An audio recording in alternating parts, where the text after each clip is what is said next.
Alright, boys and girls, before we go any further, I just want to share a fun story here with you. You know, when there are some days we are not hearing any news about Diablo Immortal, and we are wondering for more news to come out, and then there are days there is so much information coming out that you don't have enough time to process that. And today I am having one of those days.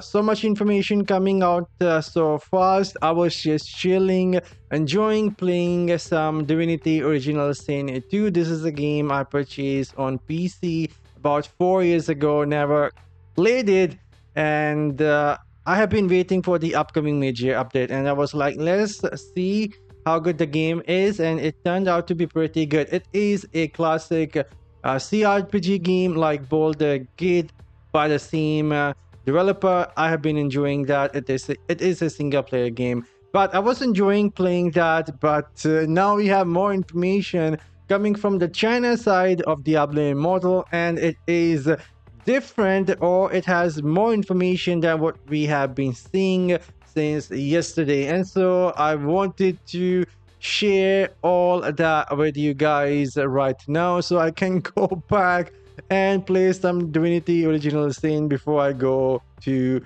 sleep. I wasn't planning on even like uploading this video, so please use the timestamps. I had another video for like later tonight. There is a bandwidth coming for the boss. I'll be talking about that, I guess, tomorrow now. But anyhow, let's talk about the 5-star legendary gem and the other gems here as well. There is one difference here that we have not seen anywhere mentioned before, and that is this gem has a 10% chance of inflicting the haunt to the target. And this is something we have not seen on not the blog post, and not even the Diablo partner got this information. It says here, when dealing damage, there is a 10% chance to inflict the target with haunt spirit. And I thought that it might have 100% chance of like inflicting that, but that is not true. Now that makes this 5-star gem actually a bit weaker than what we thought from the information that we got yesterday and today from the Blizzard side of blog post. And if we scroll down, we have the images for the 2-star and 1-star gem now as well. The information is basically the same for those gems. They're still not mentioning the value here for these gems, but I am hearing that this gem maybe will have, the 5-star gem maybe will have about 50% damage boost to the enemy when it will be triggered. The reason for that is it has 6-second up time, and we have other gems like Blood-Soaked Jade that already give you 24% damage like at all times, and this will only have 6-second uptime. Maybe you will able to extend that by having harmful effects.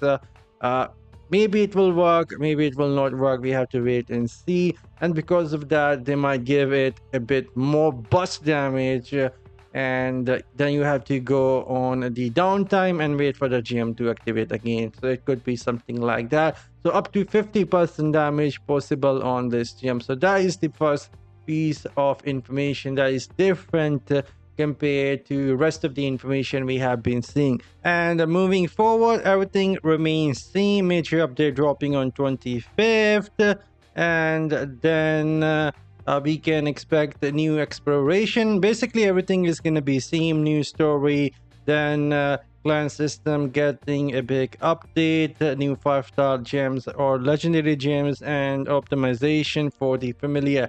And moving forward, let me make this bigger. Hopefully you guys can clearly see it. New main story, Apocalypse. Few things are different than the Blizzard official blog post today. A lot more information. Reach peak level 70. I think translation error here. It is going to be level 60. Complete the main quest, Flame of Creation, and in the shower world. And after you complete that quest, you will also get a transmog costume as a reward. So it seems like after you complete the upcoming storyline from the major update, there's going to be a transmog costume. Hopefully it will be a good one. And then they will be opening up Moonlight Highland. This is going to be a new area within the shower land, and you need to be in Hell 1 to access this area. Basically that is everything, and then they have some story of the area, what it's all going to be about.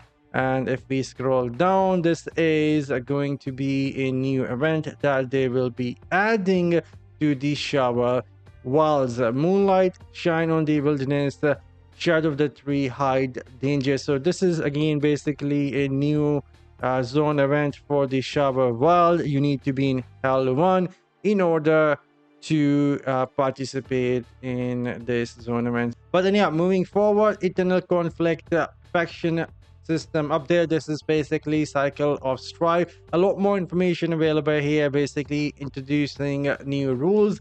The guild will be updated from an elimination system to a point system. Each round of competition will be more accurately matched based on the current points value to ensure that both sides are of equal strength. Ultimately, the ranking will be calculated based on the cumulative points from 2 rounds of the guild battle each week, forming a new top 10 dark societies, and the guild members will receive 1 enchanted immortal keystone. And guild member ranked 1120 on the points ranking list can now purchase an enchanted immortal keystone from the owner merchant for 1600 owner. Basically, if you are like from 11 to 20, I think you can purchase one eternal crest using the platinum. That is what they are saying here in this paragraph. And then note, the update of the guild war will take effect in the next cycle after the end of the current ruling cycle of the server. So it will not take effect right away. You have to wait for your current immortal reign to end, and after that these new update or the changes will start to happen. And that is also missing, I think, from the Blizzard blog post. War in the current ruling cycle will still be carried out according to the current rules, so no changes until the new reign will start after we get the update. And moving forward, we have more information about how the new boss battle for the shadows will be working to try and get more points for your clan. We have the rules here. Shadow clans and adventuring player can invade the immortal realm and challenge the boss. Basically, Kion Ordville maybe? I'm not sure. The gameplay will improve as the difficulty of the immortal reign unlocked by the immortal increases, with the highest difficulty level being a level 5. Yeah, sounds like Kion Ordville to me. The higher the difficulty, the stronger the bosses and the more diverse the challenge entry. The gameplay support 1 to 4 player to form a team and support cross-server matching. Okay, you can play with your friends. That is gonna be pretty dope. The first successful challenge each week will earn you extra reward and guild experience. Invasion will cause challenge entry to appear in the immortal realm. The more time the Shadow Society and the Adventure invade, the more type of challenge entries will be triggered in the immortal realm. Note, the gameplay can only be unlocked after Immortal of the current ruling cycle have opened the Kion Ordville, at least what I understood here. Lastly, we have a lot more information about the Shadow Clock, how they will be working. It seems like they are introducing clan ranking system now as well. You will be able to increase the level of your rank each cycle, and these will be the clocks that you will be unlocking as your clan level up during the cycle. You start with a very cheap looking one, then it somewhat gets better, and at the end it is gonna be a proper one.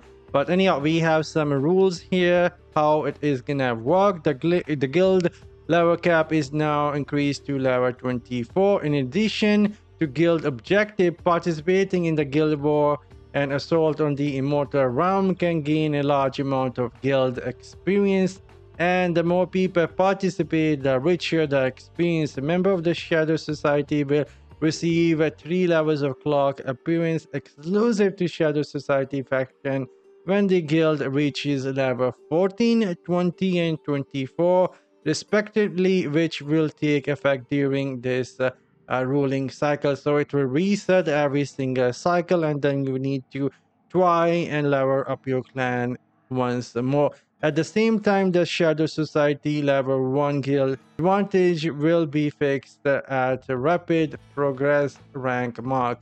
And then at the end, more faction guild update burden reduction. We already saw this. It is going to be for the guild custom emblem that they are adding, and few other things that the Blizzard already shared about the contracts and stuff like that. So that is going to be everything.